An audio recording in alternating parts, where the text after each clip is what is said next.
Hi everyone, welcome back to our channel. Today I'll be showing you how you can access and use your Aldi UK account settings, such as updating your personal information or changing password, all that. In order to access your settings or to make changes with your information, you will have to first of all make sure that you're logged into your account. And when you're logged into your account, that's going to take you to the home page, something like this.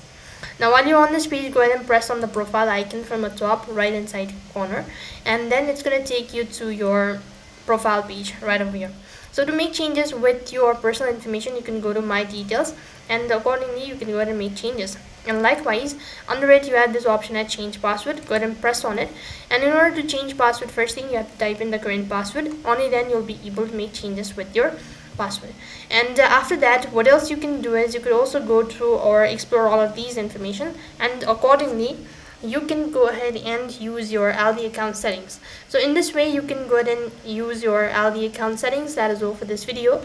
I hope the video was helpful. Make sure to like, share and subscribe to our channel. Thank you for watching. See you in the next video.